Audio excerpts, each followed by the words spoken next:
মারিয়াম আলাইহিস সালামের পরিস্থিতিটা কেমন ছিল? খুবই কঠিন পরিস্থিতি ছিল।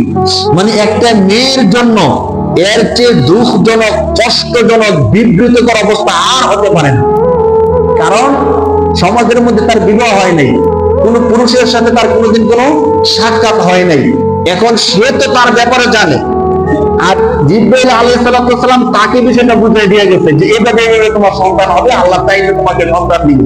তিনি তো কাউকে কথা বলেননি। কিভাবে বলবে? সমাজকে বিশ্বাস করবে বলেন? এটা কি বিশ্বাস করার কথা? যতভাবে বলুন মানুষ বিশ্বাস করবে না। না, মারিয়াম আলাইহিস সালাম এই বিষয়টা জানে যে মানুষ বিশ্বাস করবে না, এই জন্য তিনি কাউকে বলেননি। যখন প্রসব বেদনা উঠছে, তার ব্যথা চলে আসছে, তিনি কি করবেন? তিনি একান্তে নির্জনে এক স্থানের মধ্যে গেলেন যেখানে খেজুর গাছ ছিল।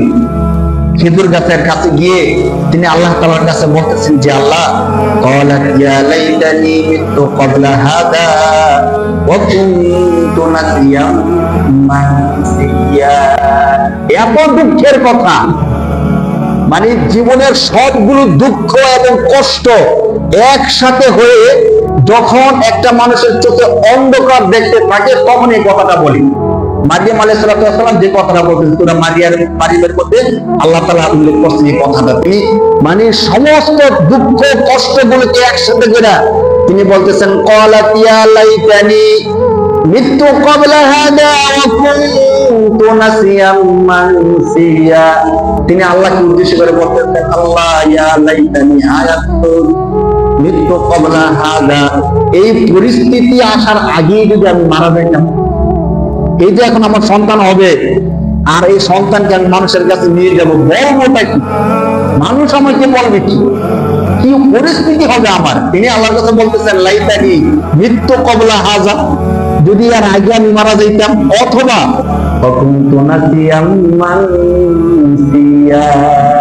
আমি যে মারিয়াম নামে একজন লোক এখানে ছিলাম এলাকায়, সবাই যদি বিষয়টা ভুলে যেত। আমাদের কঠিন পরিস্থিতি আসলে আমরা যা মনে করি যে পৃথিবীর সবাই যদি আমাকে ভুলে যেত, আমি ব্যক্তি নামে যে ছিলাম কেউ না জানতো, তখনই মরে যেতাম।